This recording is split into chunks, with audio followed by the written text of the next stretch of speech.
Ce matin, nous allons prier, nous allons recommander seulement les mains du Seigneur. Vous allez recommander ma personne et tout ce qui sera dit. Que Jésus qui est entré vienne prendre la place et se révèle à chacun de nous au nom de Jésus. Prions. Père, nous te rendons grâce, nous te bénissons infiniment. Tous rassemblés pour t'adorer, te célébrer, te glorifier. Sachant que tu es toute chose pour nous. Tu peux tout et tu fais tout. Nous voulons te donner toute la place. Nous avons besoin que tu te révèles à nous. Nous avons besoin que tu viennes nous donner de cette eau vive par ta parole. Nous avons besoin que tu viennes nous fortifier, nous bénir, nous conduire dans ta volonté. Fais-le maintenant pour chacun d'entre nous. Pour la gloire de ton Saint-Nom et pour notre joie. Que ton Saint-Nom soit élevé, glorifié, Seigneur Jésus, tout au long de ce monde. Au nom de Dieu. Bien. On va aborder un thème important. Les chrétiens n'aiment pas qu'on en parle, alors que c'est une réalité de l'homme. Amen. Amen. Donc aujourd'hui, on va comme thème 4 enseignements sur l'histoire du riche et du pauvre Lazare. 4 enseignements à tirer sur l'histoire du riche et du pauvre Lazare. C'est en Luc 16, versets 19 à 31. Tout le monde prend sa Bible. Luc 16, 19 à 31. Et je lis la parole de Dieu. Version du second. Il y avait un homme riche qui était vêtu de pourpre et de fin lin, et qui chaque jour menait joyeuse et brillante. Le riche dit: je te prie donc, Père Abraham, d'envoyer Lazare dans la maison de mon père, car j'ai 5 frères. C'est pour qu'il leur atteste ces choses, afin qu'ils disent sur leur vie mort. Papa, ne parle pas de mort quoi, non. Alléluia. Une certitude pour tout homme. Tout le monde va mourir. C'est le cas de cet homme-là. Amen. Et beaucoup de chrétiens qui sont chrétiens de nom parce qu'ils s'asseyent à l'église, mais pas parce qu'ils ont Jésus-Christ dans leur vie, seront surpris. Amen. Et ça pouvait éviter cela que le Seigneur ce matin vient en ce lieu pour se révéler à nous. Amen. Alléluia. Au travers de cette histoire qui est pleine d'enseignements. Amen, amen. Amen. Premier point à retenir: ta vie présente détermine ton avenir éternel. Amen. Alléluia. Amen. Ta vie présente détermine ton avenir éternel. Dieu a déjà signifié, et nous l'expérimentons au quotidien. La mort est inévitable. Amen. Amen. Je le répète, la Bible dit: il est réservé à l'homme de mourir une fois, puis vient le jugement. Amen. Amen. Prenons le cas maintenant de ce que Jésus, parce que c'est Jésus qui se révèle comme ça à nous. Mais pour bien comprendre, en ce qui concerne le texte, il se révèle aux pharisiens. Amen. Manière de s'habiller. Alléluia. Amen. Ce qui est de la Bible n'est pas étranger à chacun de nous et à notre vie au quotidien. Amen. Amen. Ce n'est pas une fable qui a été écrite il y a 2000 ans et qu'on utilise pour te fatiguer, pour ne pas que tu puisses faire ce que tu veux faire. Alléluia. Amen. À la limite, tu peux faire ce que tu veux faire. Dieu ne va jamais te forcer. Un point très important, il n'oblige personne. Sinon, actuellement, on n'aurait pas de soucis. Chacun serait obligé de faire le bien et puis chacun irait au paradis. Alléluia. Amen. Voyons donc le premier point. Ta vie présente détermine ton avenir éternel. Il y avait l'homme riche. La description, il était vêtu de pourpre et de fin lin. Et chaque jour, on dit, menait joyeuse vie et brillante. C'est-à-dire que lui, avec son argent, dans le langage ivoirien, il se mettait toujours bien. Alléluia. Amen. Tout son argent servait à lui seul. Il en profitait au maximum lui seul. Mais la Bible, il y a un autre qui était à côté, qui est donc dans cette histoire-là. Un pauvre nommé Lazare était couché à sa porte. couvert d'ulcères et désireux de se rassasier des miettes qui tombaient de la table du riche. Et même les chiens venaient encore lécher ses ulcères. Alléluia. Les versets suivants disent: le pauvre mourut et il fut porté par les anges dans le sein d'Abraham. Le riche mourut aussi et il fut enseveli. Alléluia. Ce qui est important à retenir, premier point, c'est le comportement du riche. Et quand on dit cela, certains peuvent être assis ici et puis dire: je ne suis pas riche, donc je ne suis pas concerné. Amen. Il ne s'agit pas du riche à cause de sa richesse. Il s'agit du riche à cause de comment il a vécu par rapport à sa richesse.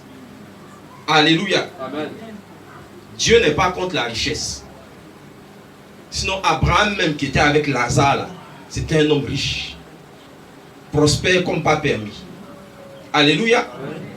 Donc, ce n'est pas question de la qualité de riche, mais c'est en rapport avec la vie qu'il a menée avec cette richesse-là. Par rapport à comment il vivait, on peut décrire qu'il était d'abord très égoïste.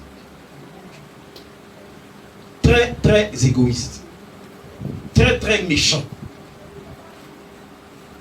Parce que le texte dit clairement que Lazare dormait à sa porte. Ce qui veut dire que quand il entrait, il voyait Lazare. Quand il sortait, il voyait Lazare. Il voyait toute la souffrance que Lazare pouvait éprouver. Il voyait tous les malheurs dans lesquels Lazare se trouvait. Mais lui, il continuait de vivre sa vie. Le riche ici est qualifié de quelqu'un de mondain. Et quand on dit quelqu'un de mondain, il y a même des chrétiens qui sont mondains. Parce que ne pensez pas que on dit non, l'ensemble de l'église, donc le mur, le bâtiment fait que c'est l'église et tous ceux qui y sont iront au ciel. C'est un faux évangile. Alléluia. Amen. Seuls ceux qui ont accepté Jésus comme le Seigneur et Sauveur, ceux-là seront sauvés. Le problème de ces riches, ce n'était pas son argent, c'était ce qu'il en faisait. Et le rapport qu'il avait avec son argent et avec Dieu. Alléluia. Amen. Donc, il avait une vie orgueilleuse, une vie égoïste, une vie méchante. Et beaucoup de chrétiens ne sont pas éloignés de ça. Parce que souvent tu te dis, ça ne me concerne pas. Alors que ça te concerne d'une certaine manière dans ta manière de vivre. Personne ici n'est pauvre. Personne. Ce qui veut dire que tu as la possibilité d'aider souvent quelqu'un. Mais souvent tu ne le fais pas. Quand vous louez on va dire, quand vous louez les vertus qui sont en ses serviteurs parce qu'ils donnent. Et en fait, ils vous disent, je donne pour que toi aussi tu puisses voir comment on fonctionne dans le royaume des cieux et tu donnes aussi.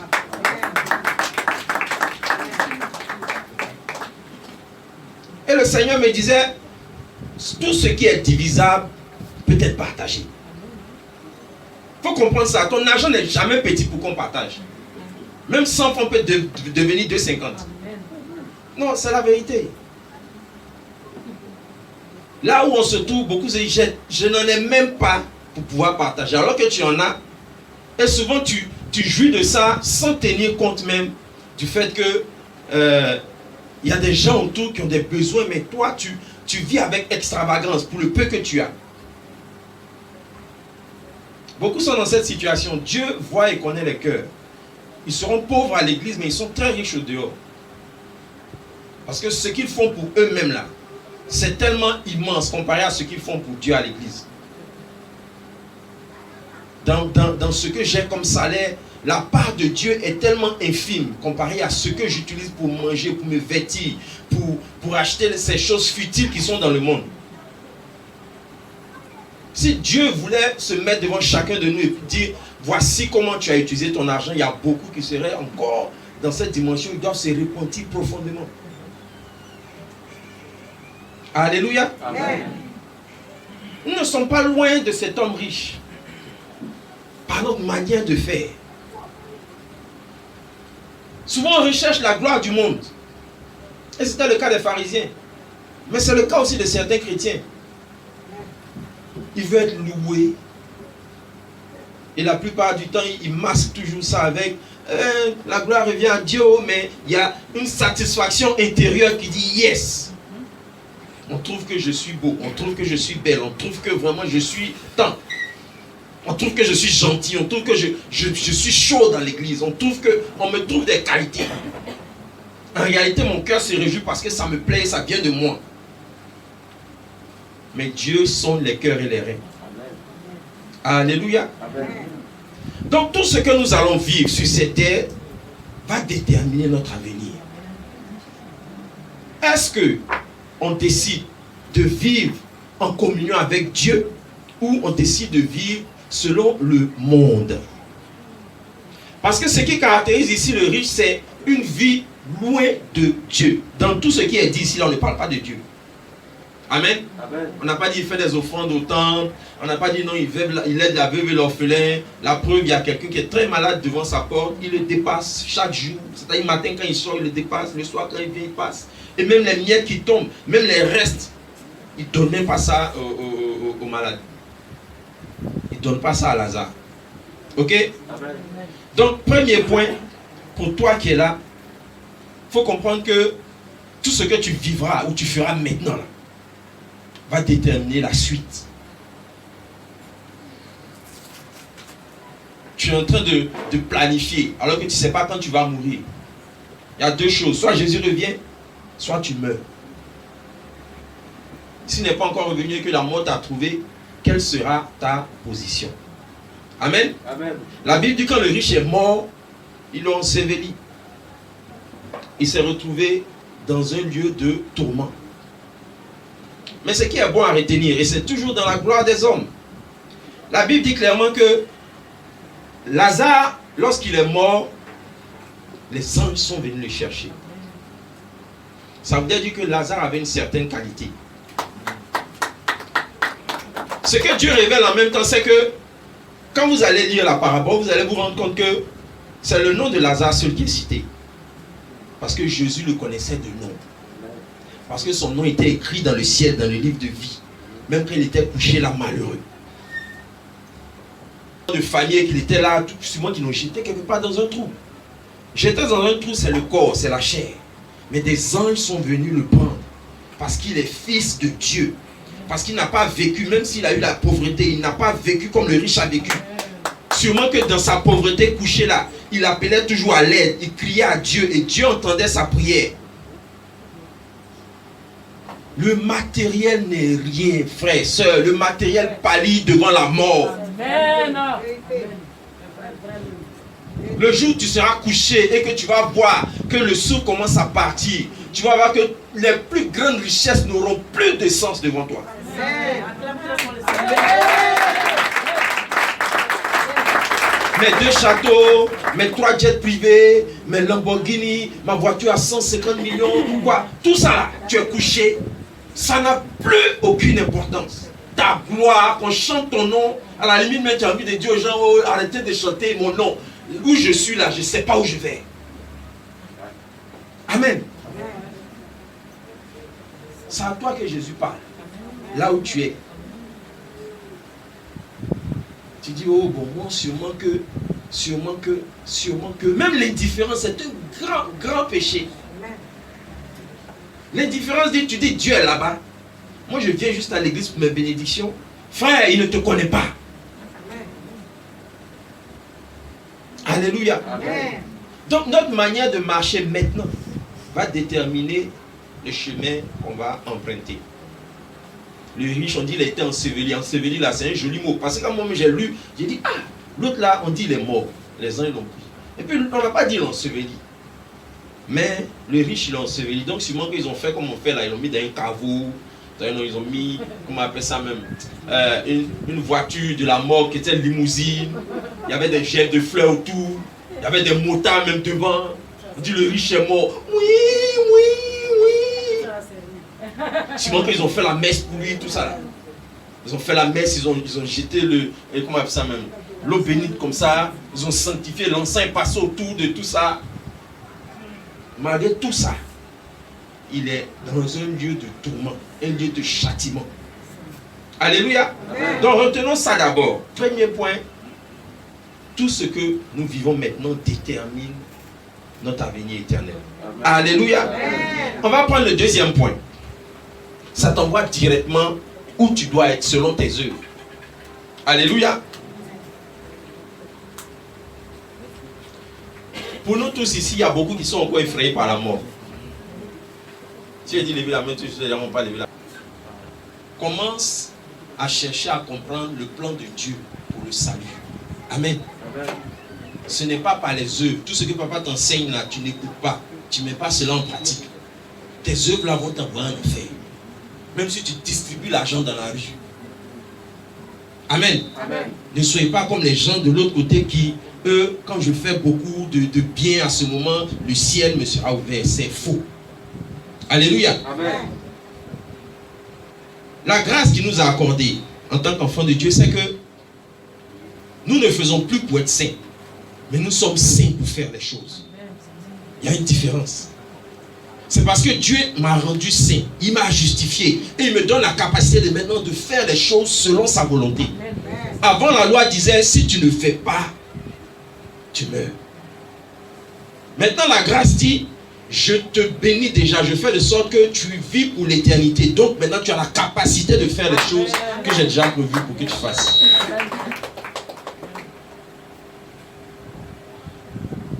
Une parenthèse, souvent, et hier à la réunion des responsables, j'en parlais, et papa en a parlé longuement ce matin. Prenez Dieu au sérieux. Ce n'est pas la position dans l'église, ce n'est pas la chaise, assis et puis danser. Vous allez faire 50 ans ici. Et puis au dernier moment, quand vous allez arriver dans le lieu de tout le monde, vous n'allez pas comprendre pourquoi. Alors que ce pourquoi-là, matin, midi, soir, papa s'est veillé de vous dire faites comme ça, faites comme ça, faites comme ça. La vie éternelle, c'est une vie qu'on a maintenant. Et puis on la manifeste. Vous entendez? La prophétesse dit, je donne mon âge, je donne tout, moi, mais j'ai envie de... Je donne. C'est le mouvement de la vie éternelle, la vie de Dieu qui est en quelqu'un. Et elle veut te communiquer cela. Au travers de le Seigneur Jésus veut te communiquer cela. Au travers de papa, le Seigneur veut te communiquer cela. Tu as tellement de problèmes avec ton ventre, avec tes ambitions, avec ce que tu recherches. Je veux vraiment la gloire, je veux réussir. Et souvent on met le nom de Dieu à côté. Même dans les familles, ils vont voir qui je suis. Dieu ne donne pas un esprit revanchard. Ils vont voir, on est là, non? Dans quelques années là, même, ils vont me respecter dans la famille là. Dieu ne t'a pas appelé pour ça. Qui t'a dit que c'est son plan? Amen. Est-ce que quand toi tu vas aller à la tête là, c'est pour sa gloire? Lui t'a dit ça? Mais c'est toi-même pour ton honneur, toi-même pour ta gloire. Donc faisons attention aussi à nos ambitions. Préférez prendre les ambitions de Dieu. Alléluia. Amen. Cela nous sera très bénéfique. Parce que tout ce qui est ambition de Dieu, il a béni d'avance. Amen. Amen. Partout où tu te trouves, aspire à la gloire de Dieu avant d'aspirer à toi-même tes propres désirs, tes propres besoins. Amen, amen. Amen. Donc je disais que quand tu meurs l'être là, ça t'envoie quelque part. Soit c'est au ciel, le sein d'Abraham, et on va voir pourquoi c'est le sein d'Abraham, soit c'est le séjour des morts. Ce que là, certaines, on va dire certaines, en grec, je crois qu'on parle de Hadès. Ok? On va voir d'abord le sein d'Abraham. Le sein d'Abraham parce que on dit le sein d'Abraham. Le sein dans le sens de intérieur. Mais on parle d'Abraham parce que c'est lui qui est le père de la foi. C'est par lui qu'on a pu comprendre que le Seigneur Jésus dit le juste vivra par la foi. Amen. Et donc on a pu comprendre aussi qu'on a été sauvé, sera sauvé par la foi, on est sauvé par la foi et non par les œuvres. Alléluia. Et là-bas, c'est ce que on appelle aussi le paradis. Lazare, lui, il était au paradis. L'autre, lui, il était dans le séjour des morts. Le séjour des morts, là, ce n'est pas encore l'enfer. C'est un lieu intermédiaire, mais c'est un lieu de tourment. Prenons conscience de certaines choses. Première chose, ceux qui sont morts là, ils sont conscients. Lazare est conscient. Abraham est là, il est conscient. Le riche est là, il est conscient. Quel que soit le lieu où tu seras conscient. Amen. Amen. Prépare-toi. Sinon, c'est quelque chose qui va venir te frapper. Est-ce que tu comprends? Amen. Et quand ça te frappe, là, tu tombes, tu n'as pas le temps de réagir. Pouf, tu es là-bas. Quand tu fermes les yeux ici, tu ouvres l'autre côté. Quand on dit, oh, il est mort ici, en même temps, l'autre côté, tu ouvres. Et puis, c'est fini. Mais quand tu es en crise, quand tu fermes les yeux ici, tu vois des anges autour de toi en même temps. Bienvenue. Allons-y, mon frère. Viens, tu vas rencontrer ton Seigneur. Tu as vécu pour lui. Tu as vécu pour le rencontrer. Toute ta vie là, tu t'es préparé à le rencontrer. Pour vivre à côté de lui éternellement. Alléluia. Amen. Donc, le séjour des morts, c'est un lieu de tourment. Regardez, à plusieurs reprises dans le texte, dans ce que Jésus est en train de dire, il parle de souffrance. Le verset 23 déjà. Le verset 23 dit quoi? Abraham répondit, mon enfant, souviens-toi que tu as reçu tes biens pendant ta vie et que Lazare a eu les maux pendant la sienne. Maintenant, il est ici consolé et toi, tu souffres. Encore, le verset 24.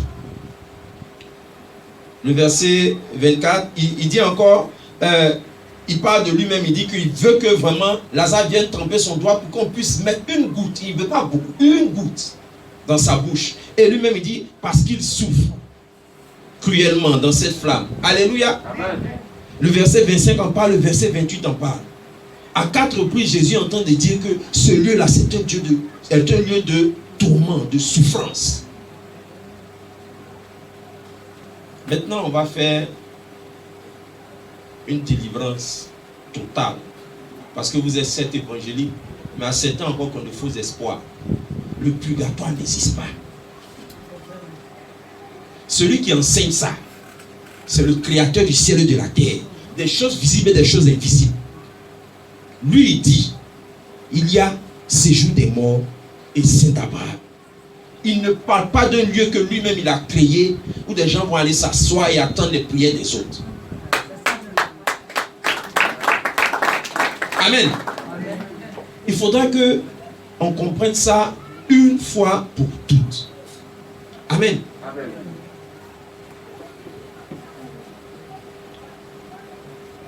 Nous allons aborder maintenant, donc c'était le deuxième point. La mort nous conduit toujours vers là où on doit aller. Soit en enfer, et du moins soit dans le séjour des morts, soit au paradis, dans le sein d'Abraham. Ok? Troisième point très important. Il n'y a aucun recours quand on meurt. Et c'est à là que je voulais en venir tout à l'heure. En parlant du purgatoire. On ne prie pas pour les morts. Ils n'ont pas besoin de nos prières. Ça ne va rien faire. Faire 100 messes. Donne 100 000 pour 100 messes. Ça ne va pas changer la condition de la personne. Je crois, j'ai même envoyé la vidéo, si papa se rappelle, concernant le purgatoire là, une fois sur WhatsApp, peut-être que où ils étaient en train de décrire pourquoi ils ont cette doctrine là. Et je me suis rendu compte que ils disaient, telle personne a fait telle vision, telle personne a fait tel songe, telle personne a fait tel songe. Quand ils ont rassemblé tout cela, ils ont dit que ces personnes ont raison. C'est vraiment le purgatoire. Parce que ces personnes-là disaient, oh, j'ai vu ma soeur dans un coin, elle attendait nos prières. C'est comme Dieu l'a gardé là-bas pour qu'on prie et puis il va l'envoyer de l'autre côté. Et tous ceux-là ont rendu ces gens des témoignages. Et quand ils ont recueilli ça, ils ont dit, voilà, c'est qu'il y a un lieu où on garde les gens pour pouvoir les sauver encore. Jésus est Jésus. Lui qui nous dit maintenant, là, il ne parle pas de ça. Ça voudrait dire qu'à la limite, c'est le plan du diable. Donner de fausses espérances aux gens. Ils vivront comme ils veulent sur la terre et ils attendront les prières de leurs parents pour pouvoir être sauvés. Frère, le séjour des morts là, quand tu rentres, tu ne sors plus. Abraham le signifie clairement. Il dit qu'il y a un abîme terrible entre le séjour des morts et le paradis, de sorte que l'un ne peut pas aller de l'autre côté, l'autre ne peut pas venir. S'il y avait petit moyen, il y a longtemps, le riche, ses parents aussi sûrement sont riches, ces 5 frères là, ils allaient payer les messes. À ce moment-là, on allait voir l'argent. Quand c'est comme ça, bon, on voyait tellement c'est injuste, ça veut dire que seuls les riches allaient aller au paradis. Parce que qui allait payer pour le pauvre? Qui allait aller demander une messe pour le pauvre? On est d'accord? Ça veut dire que ce riche qui est là-bas, qui dit je souffle là, peut-être qu'ils allaient faire 50 messes comme ça, chez les pharisiens là, et puis ils allaient prier à Dieu, et puis Dieu allait dire bon, ok, comme ils ont prié beaucoup, je donne. Il ne s'agit pas de ça. Une fois que tu es mort, il n'y a plus d'échappatoire, c'est bouclé. Tu n'as plus la possibilité de revenir en arrière. Même là-bas, ta prière compte plus. Il n'y a pas de repentance là-bas, il n'y a pas la foi là-bas, c'est fini. Tu es là pour être châtié, tu es là pour souffrir. Alléluia. Amen. Il n'y aura donc aucun recours, parce que Jésus même qui est sauveur et qui sauve les gens dit. Ce qui est intéressant, c'est que c'est sa parole. C'est lui qui parle. On n'a pas dit c'est... Même les apôtres, on doit croire, on n'a pas dit c'est eux. On dit lui-même. Il parle. Il est en train de décrire des choses spirituelles que nous, on ne connaissait pas. Mais avec nos mots, et on arrive à comprendre la portée. Alléluia. Amen. On fait un stop. Amen, amen. Amen. Acclame le Seigneur si tu es vivant. Faites un peu.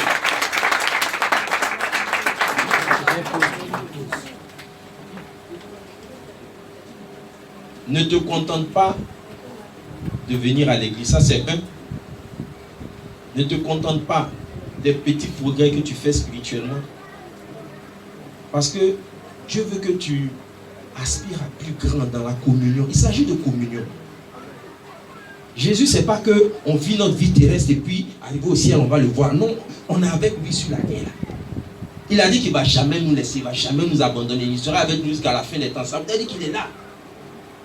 Et ce qu'il attend de nous, c'est une communion, une consécration. La Bible dit sans la sanctification, il serait impossible de voir Dieu. Sanctification mise à part. On peut parler aussi de consécration. Si tu ne fais pas toutes ces choses, parce que pour toi, et j'appuie bien dessus, tu te dis que tu es la lumière du Christ. Vous êtes à la lumière du Christ, mais on lance l'esprit de mort sur vous. Vous êtes à la lumière du Christ, si papa et maman ne se lèvent pas, vous mourrez. On n'a qu'à être clair.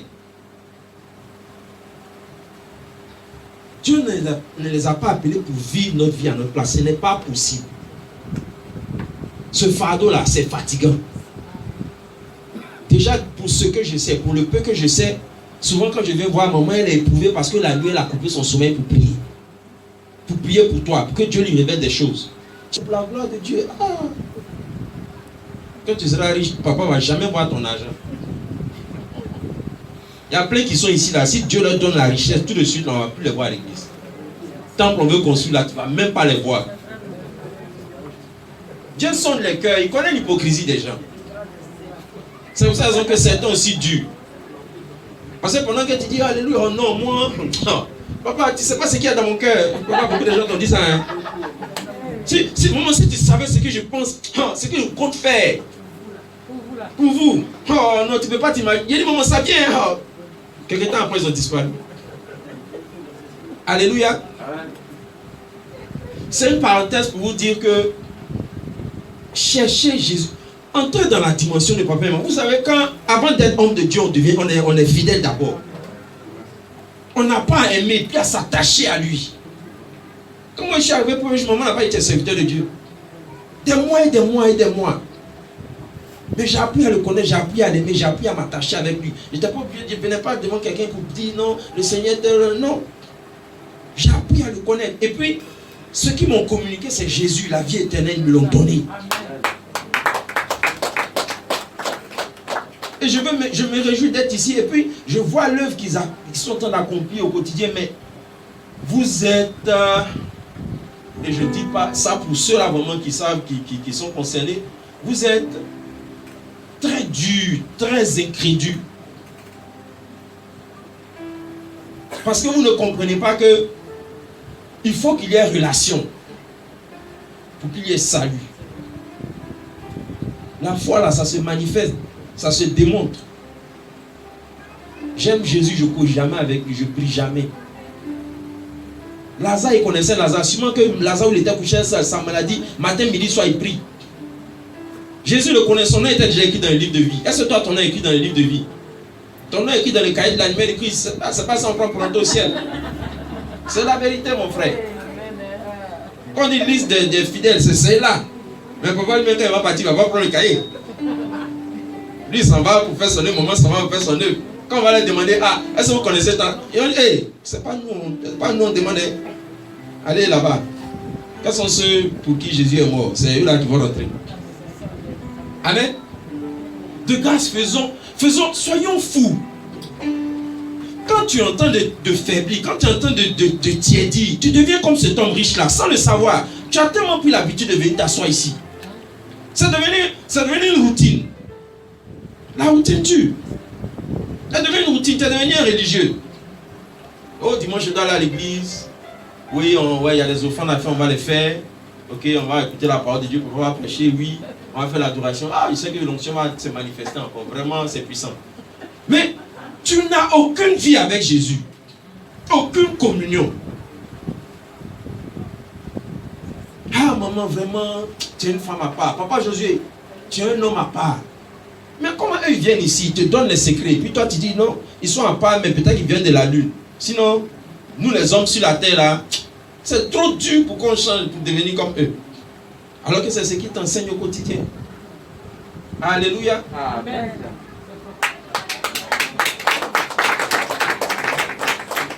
Ce qui me peine, et nous allons prier pour ça à la fin, c'est que beaucoup entendent ce que je suis en train de dire de la part du Seigneur, mais ils vont sortir et passer outre. Amen. Amen. Donc faisons très attention. Et je termine, parce qu'il me reste quelques minutes. Le temps file. Le dernier point, la parole de Dieu, seul moyen de salut. La parole de Dieu est le seul moyen de salut. Ok? L'apôtre Abraham dit quoi? Abraham dit à cet homme-là, voilà jusqu'au verset 27, non plutôt le verset 26. Abraham répondit, mon enfant, souviens-toi que... Non, ça c'est le verset 26. D'ailleurs, il y a entre nous et vous... Oh, ok, c'est tellement petit.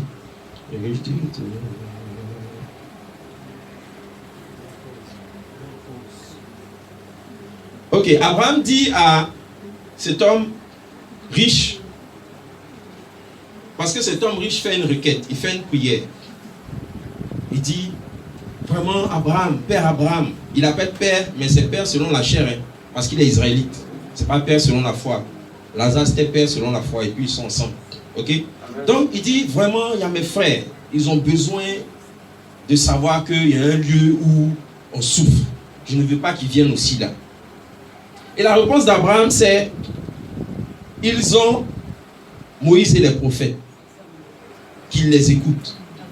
Alléluia. Amen. Et Moïse et les prophètes, la dernière fois quand j'étais avec les enfants là-bas, un a eu vraiment la révélation, il a dit que Moïse et les prophètes, c'est la Bible. Et au temps de Jésus, puisque Jésus était présent, on n'avait pas encore écrit le Nouveau Testament, c'était effectivement toute la Bible que les Israélites, les pharisiens avaient. Donc Abraham dit, vous avez Moïse et les prophètes. Si eux, ils ont Moïse et les prophètes, s'ils les écoutent, à ce moment, il n'y a pas de problème. Et c'est en cela que le 4e point dit, la parole de Dieu, seul moyen de salut, seul moyen pour avoir la vie éternelle. La Bible dit la foi qui sauve, vient de ce qu'on entend. Et ce qu'on entend vient de la parole de Dieu. Combien ici lisent la Bible quotidiennement pour savoir ce que Dieu veut leur dire au quotidien? Combien ici aspirent à méditer la parole de Dieu, pas seulement pour avoir des connaissances, parce qu'il y a des gens, ils ont des versets dans la tête, hein, mais ils n'ont pas la foi qui accompagne ces versets-là. Il peut te citer des versets, il peut te citer. Dès qu'il y a un petit problème là, bah, Dieu m'a laissé. Ils ont la lettre, ils ont la feuille, ils ont tout le verset, mais ils n'ont pas l'esprit qui va avec. Alléluia. Amen. Donc combien ici prennent la parole de Dieu au sérieux? Amen. Ah, les gens ont levé les doigts. Gloire à Dieu. Alléluia. Ah, donc c'est les 4 personnes seulement. Quels sont ceux qui lisent les messages que maman envoie et qui méditent donc ces textes-là? Je crois que c'est... Amen. Baissez vos mains. Je crois que ce n'est pas tout le monde. Amen. Amen. Et je prie que ce soit réel aussi. Hein. Bien. Donc, le moyen de la parole de Dieu, c'est ce que Dieu utilise pour sauver chacun d'entre nous. Et quand Abraham dit cela à Moïse, et du moins quand Abraham dit cela aux riches, le riche, il était vraiment têtu, hein, c'était un vrai orgueilleux, même dans le feu. Il dit non, tout ça c'est compliqué. On voit quelqu'un qu'il sorte de la mort ici là, et puis qu'il aille témoigner. C'est-à-dire à la limite on est là comme ça, et puis un mot arrive de Williamsville. Bonjour messieurs, dames. Je viens de Williamsville, ça fait 2 jours que je suis mort. J'ai vu le monde là-bas. Hein. Je suis venu vous dire que c'est terrible, c'est même pas du jeu. Donc avant qu'il reparte, prenez bien soin de vous, changez de vie. Amen. Il dit ça serait plus fort que la parole de Dieu. Non, attendez, ça vous fait rire. Vous n'avez encore rien vu. Amen. Et puis, Moïse, Abraham lui dit, même si un mort revient là, ils ne vont pas l'écouter. S'ils n'écoutent pas Moïse et les prophètes, ils ne pourront pas écouter un mort. Amen. Regardez ce qui va se passer. Quelque temps après, ce que Jésus a dit, il y a eu un mort. Et de manière mystérieuse, spirituelle, peut-être c'est dans le plan de Dieu, ce mort-là c'était Lazare. Il a fait 4 jours dans le tombeau. Il a été ressuscité. On va lire Jean 12, versets 10 à 11. Vous allez comprendre la réaction de ces mêmes personnes-là. Les principaux sacrificateurs délibérèrent de faire mourir aussi Lazare. Alléluia. Quelqu'un qui est revenu de la mort, vous ne le faites pas asseoir pour lui poser question. Vous dites vous allez le tuer. Non, c'est ce que la Bible a dit. Mais maman. Le même gars qui a dit non, quelqu'un n'a qu'à revenir des morts pour parler à mes 5 frères là. S'il arrive là, ils vont le tuer. Lazare a fait 4 jours. 4 jours là, seulement qu'il était là-bas, il a vu tout. Les sacrificateurs, faites-lui asseoir pour lui dire mon frère, qu'est-ce que tu as vu là-bas? Comment ça se passe? Il dit, hey, on n'a qu'à se rassembler. Celui qui est resté, tu encore. Ah, ça vous fait rire. Mais c'est la réalité spirituelle. Si tu n'as pas ta parole de Dieu là, tu ne peux pas croire à un ressuscité. La parole de Dieu est plus puissante que la parole d'un ressuscité.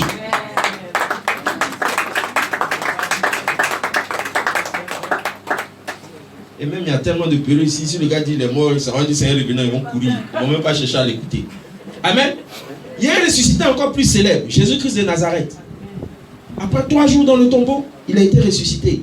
On va voir aussi quel plan ils avaient réservé pour lui. Matthieu 28, verset 11 à 15. Matthieu 28, verset 11 à 15.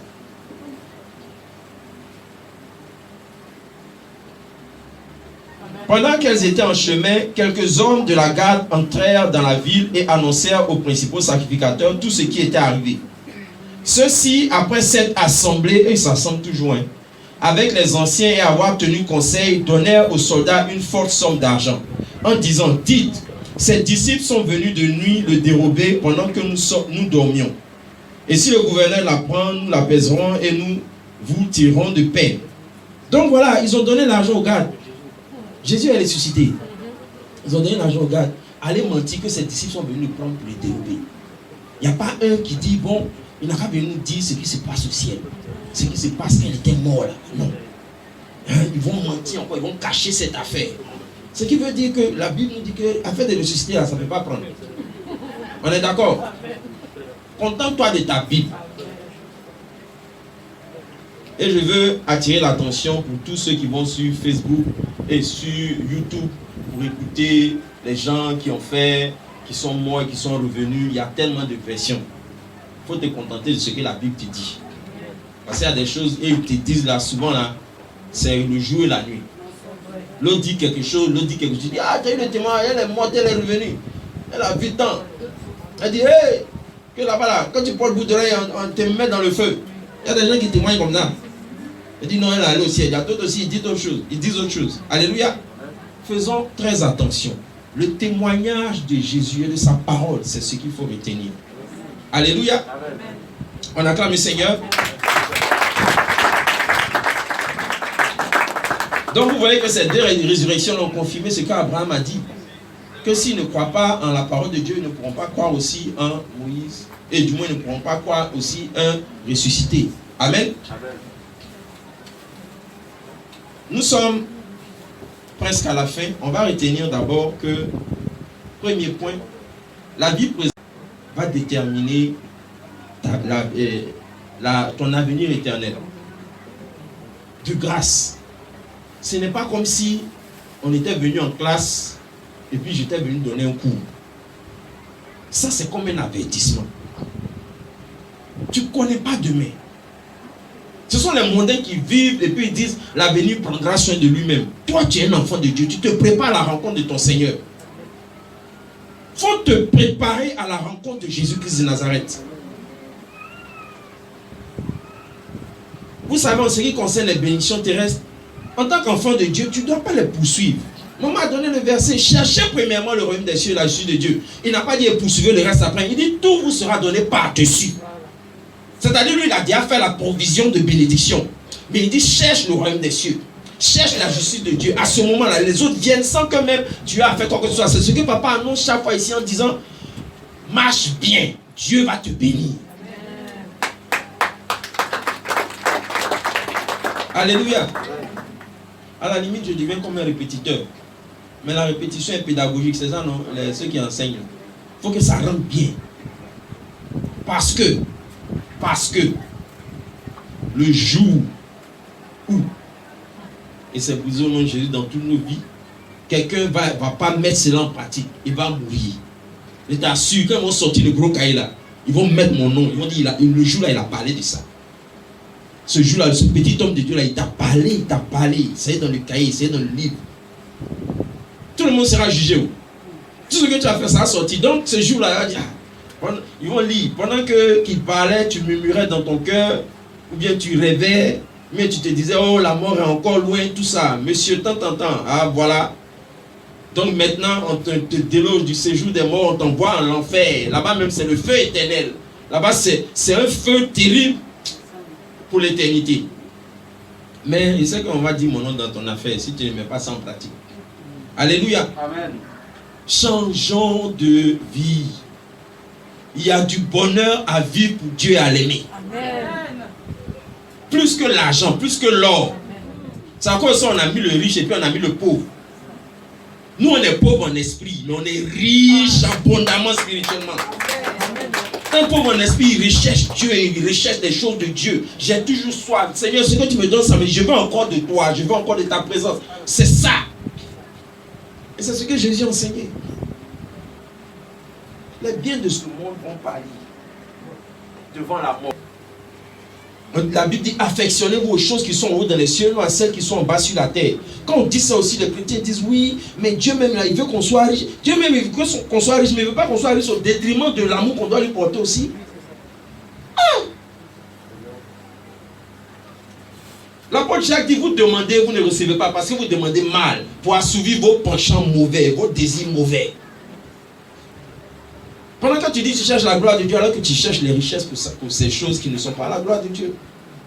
Alléluia. Amen. Donc faisons très attention.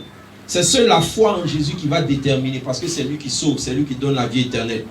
Amen. Amen. Et si tu es assis là, si tu n'es pas convaincu de ce que ta vie a à Christ, ça veut dire que tu n'es pas convaincu aussi d'être adopté par le Seigneur Jésus. Le temps n'est pas encore fini. Amen. Amen. Tu as la possibilité maintenant là, de te repentir. Tu as la possibilité maintenant de reprendre une voie. La voix du Seigneur Jésus, la voix du salut, la voix de la foi en sa parole. Alléluia. Amen. Pour que tu puisses aussi être dans le sein d'Abraham. Amen. Amen. Moi, je ne doute pas que je serai dans le sein d'Abraham. Vous m'ont dit, il est présomptueux. Il me dit comment sa vie a commencé. Ce n'est pas ma vie que j'ai à faire. Il y a quelqu'un qui m'a sauvé. Il y a quelqu'un qui a payé le prix. Si je ne crois pas en ça, ce n'est pas la peine que je vive en tant que chrétien. Il y a quelqu'un qui a payé le prix.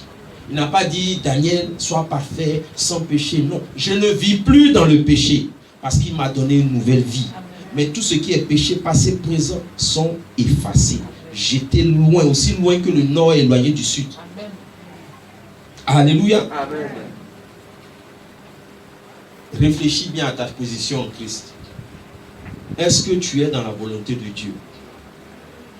Parce que quand tu as le doute là, ça te parle. À un moment, tu veux te mentir, mais le Saint-Esprit qui est là, il te révèle. Ton doute déjà là, ça dit tout. Dans le secret, si on vous pose des questions, ah vraiment, maman, souvent il y a certains qui disent comme ça à maman ou à papa, ah vraiment, en tout cas, que Dieu fasse, hein. Sinon vraiment, moi je ne sais pas où. En tout cas, il me bat pour ça. Alléluia. Amen. Jésus dit, il a payé le prix. Il nous a transformés pour qu'on puisse accomplir les œuvres qu'il a déjà préparées d'avance. Œuvres d'amour, de bonté, de douceur, manifester le fruit de l'esprit et les caractères de Christ. Le plus grand bonheur, c'est d'avoir Jésus et d'avoir les richesses qui vont avec. Il y a un moment, il disait, tout ce que tu vas obtenir sans Jésus est malédiction. Alléluia. Amen. On acclame le Seigneur.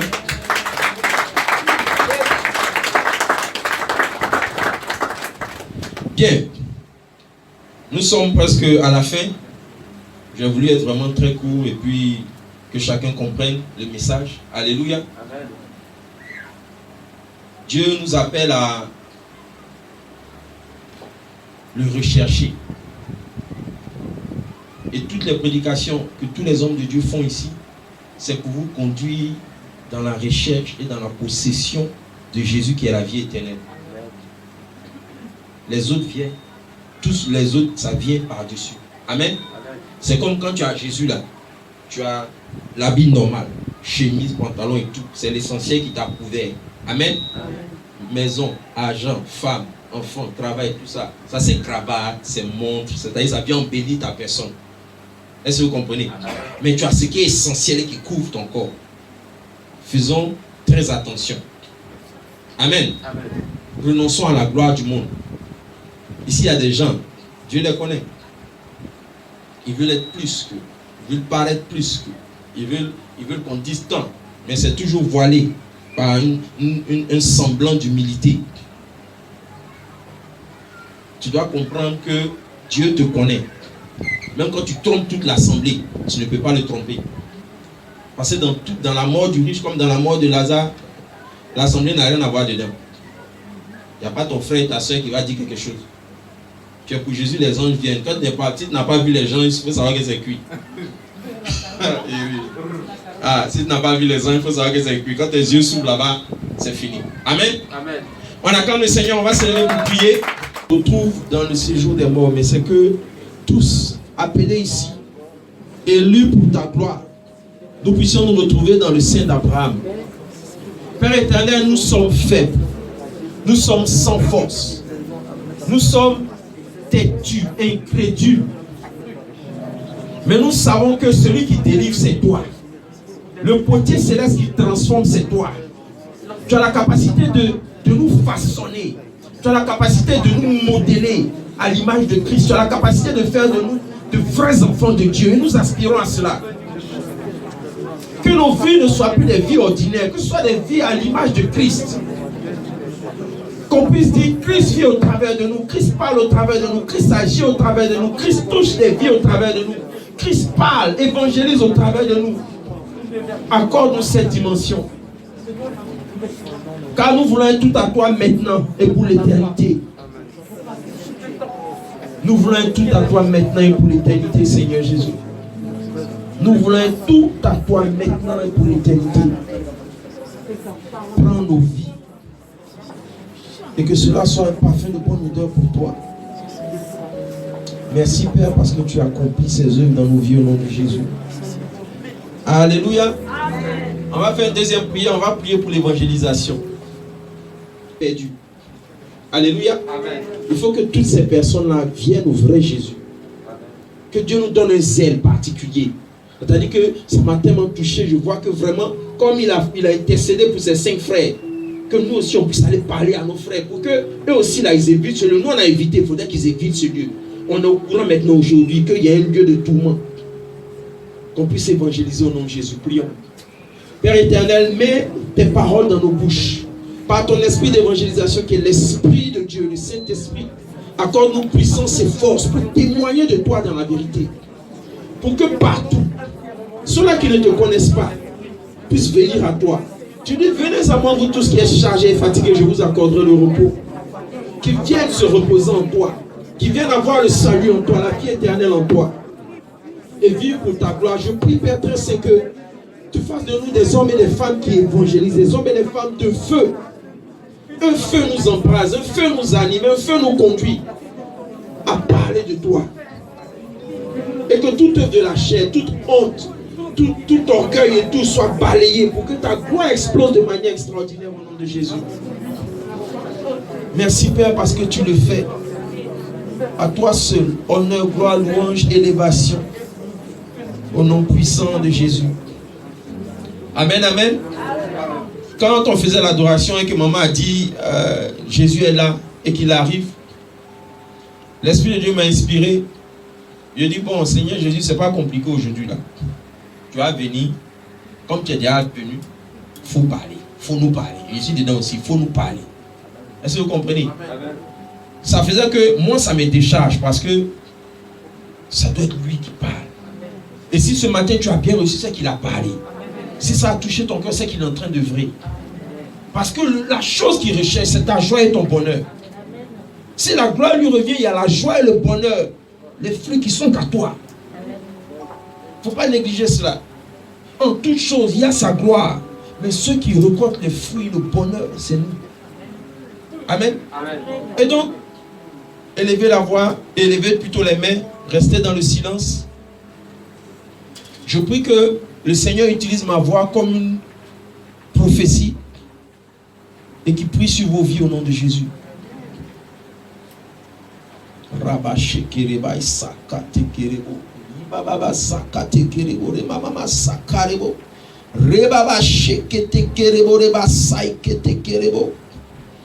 Je prie que tout esprit qui te retient encore dans le monde, qui te retient captif, tu as les pieds encore liés dans certains péchés, tu es encore enchaîné à certaines choses du monde, à la limite même tu aimes ces choses et tu ne veux pas t'en défaire.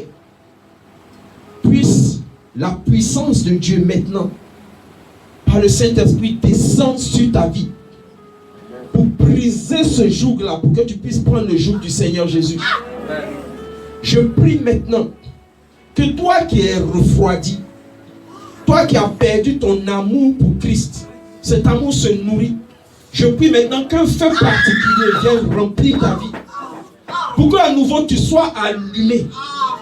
Pour que ça devienne une flamme et que ça grandisse comme un feu de brousse en toi et à travers ta vie au nom de Jésus. Je prie encore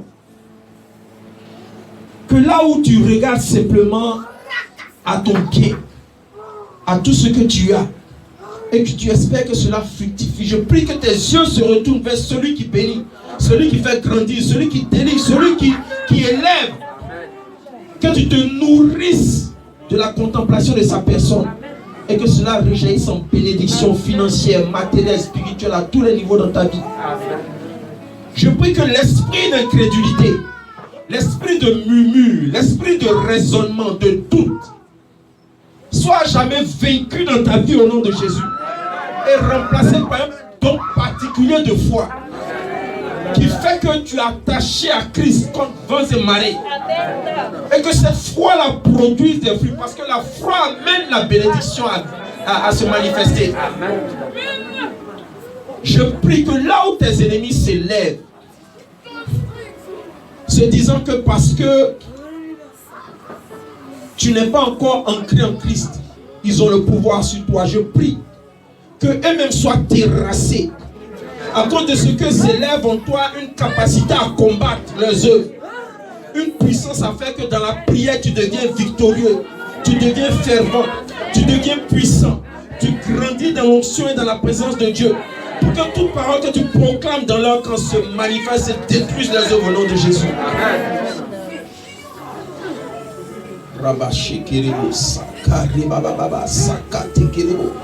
Je prie qu'en toute chose, tu mettes Dieu au devant. Au devant de ton mariage. Au devant de tes affaires. Au devant de tes entreprises. Au devant de tes enfants. Qu'ils soient premiers, priorité, primauté en toutes choses. Et que cela manifeste son règne dans ta vie. Je prie que cette gloire qu'il a déversé sur ses élus soit attaché à ta vie. Pour que cela produise des fruits à la louange de sa gloire.